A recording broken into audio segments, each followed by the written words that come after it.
What's happening, guys? It's Moto Toys. I know it's been a while since I gave y'all another video, but we have an update for the Banshee. I didn't shoot any videos on it. I've been super busy. Got a new job. But for those of you who have tuned into the first video, we had to do a rebuild on the engine. So I went ahead and made some upgrades, and I wanted to go ahead and go over those with y'all real quick. So I'm gonna first start off with, I got rid of the FMF gnarlies and went with the CPI in-frame drag pipes. And let me tell you what, before the rebuild, I bought them. And you read forums where guys say, well, I can't tell the difference from this pipe to the next. Well, I will tell you right now that there was a major difference that I can tell between this exhaust and the FMF gnarlies with the Power Core 2 silencers. So, the power band, it hits a little bit later, more on the top end, but man, it pulls much harder. The gnarlies were more tailored towards the top and mid-range. These are more mid-range. I mean, the low end and the mid-range. This one more mid-range and top. Hands down, makes the bike faster. So now, fast forward to today. Went ahead, gave the engine to my friend Danny, and that I told y'all about in the first video. And what we did is we ported it to a dune level.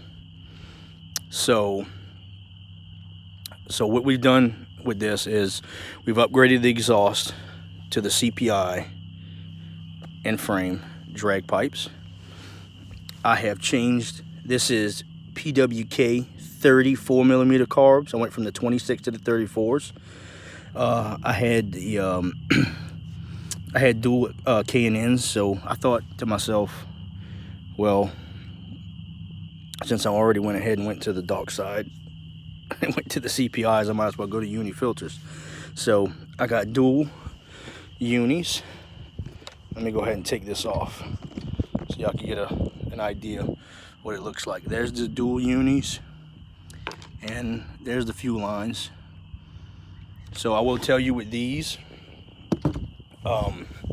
you will have to go down to a 3/16 hose, because where the fuel line actually connects to, see, this one's quarter, this one right here is 1/4 inch, and these two are 3/8.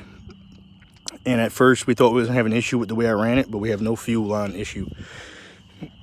So I got the PWK 34s, and in here right now, I don't know why the hell this should have been brass, but it's got a little surface rust right here. I'm gonna have to polish that off. But anyways, and I'm running, at first I was running 155. We're at sea level over here where we're at. We're in Southeast Louisiana, and I'm running, I had 155 mains and 55 pilots. I dropped them to 152 and 52 for the main and the pilot, and it seems to be much better. But I haven't chopped the plugs yet to see the difference between the two, but it was definitely rich at the first go. I upgraded to the V-Force 4 reeds instead of the 3 I had on there. Like I said, we got it ported. I had it bored another half over. Now it's I think 65.5mm piston. We got the 88 racing heads we had before, but I have 21mm domes in here. What else? Okay, the front sprocket now is a 16 tooth instead of a 14. Oh man, this thing is so much faster. Danny did such a great job. I have the this is full flight plus 2 A-arms. I went ahead and put these brackets on here. I got stainless steel brake lines. I did it back and front. I took the axle. If you noticed the last video, it was black. I went ahead and polished it and put a few coats of clear on here. It's holding up pretty good. Painted all the hubs. New sprocket. Oh, yes, that's right. Yes, it was a front and back sprocket from Moose Racing. 1641. That's what the sprockets are. What else? I went ahead and polished that up. The carrier, and this is a quad bearing carrier. There's two bearings in each side. So what else did we do? I think that's about it. That was about it. I already had the boost bottle. That's not different. So bigger carbs. We increased airflow all the way around. Increased fuel and airflow. So definitely revs higher. Pulls way harder, much faster. That port job he did was excellent. We're thinking about doing our own thing here, building these things. If anybody's new to this channel, it's the first time tuning in. I mean, everything's powder coated. The A-arms are powder coated. The frame is powder coated. The pegs are powder coated. Swing arms powder coated. The only thing not powder coated is on the axle right there. So that's it. Everything else is powder coated. Oh, and this is, by the way, I got one of these universal master cylinders for the front brake. No good. It does not accept the ASV lever. So I went ahead and I'm going to have to refurbish the original one that the Banshee comes with to go ahead and put the lever on here. So what's going to happen is when I'm ready to do the build for the blaster, it's going to inherit this one. So I need my ASVs. I love those. They feel good, they work good, and they look good. So, but thanks you guys for tuning in. I just wanted to give you a quick update. We have a new ATV park. I haven't really been doing any riding for at least even the last 4 months. It's been laid up for about 4 months. And so there's a new ATV park. It's in Franklinton, Louisiana. If you're south of Lake Pontchartrain, of course, it's north of it. Go across the causeway. And it's called Zona ATV Recreational Park. Zona. They're on Facebook. Check them out.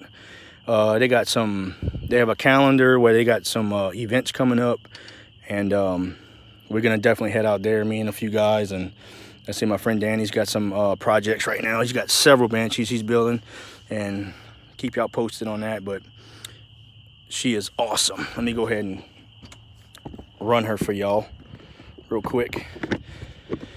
I know she's a little bit warmed up. Let's see. Oh, no. She's cool. She cooled up. But I'll tell you what, it cools off quick. Oh, there's another thing. One more thing. I went ahead. I don't know if you can see it, but I went ahead and put one of those thermometers, and they work well. She's been holding right now. The temperature around here has been about, I don't know. The temperature out here has been about in the mid 50s and 60s, and she holds at about 130 degrees. Rode her around a little bit the other day. I need to get me a better camera situation in order to ride. I don't like the camera angles I shoot. I don't like the way it looks. I have a harness for the chest, and it's just too low. It sits real low on the handlebars, and you don't get a good view.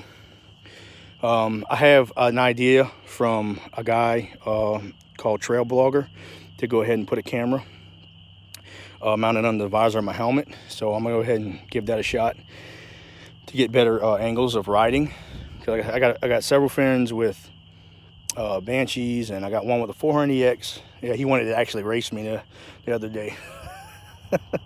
You can imagine what happened with that. But let me go ahead and turn her over. So let's see what she does. Make sure the fuel's on. I have a habit of turning it off almost every time I stop. I don't know why. Let's put it in neutral.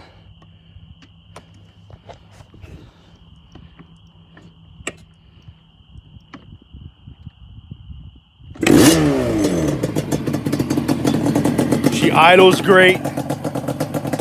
I'm running 32 to 1 Caster 927 in here. If any of you guys wonder what gives that beautiful, sweet two-stroke smell, Caster 927 is the way to go. And also, that is an extended radiator. That's not a stock size radiator. So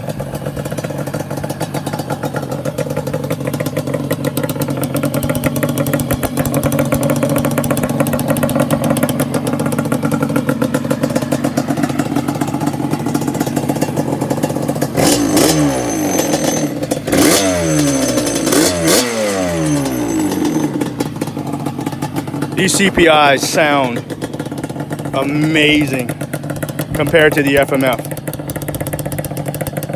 Amazing.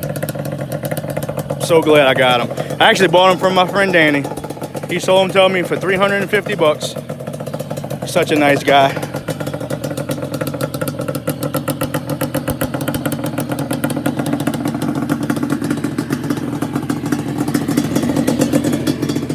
See if I can do this.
Dude, she is amazing. She runs so solid.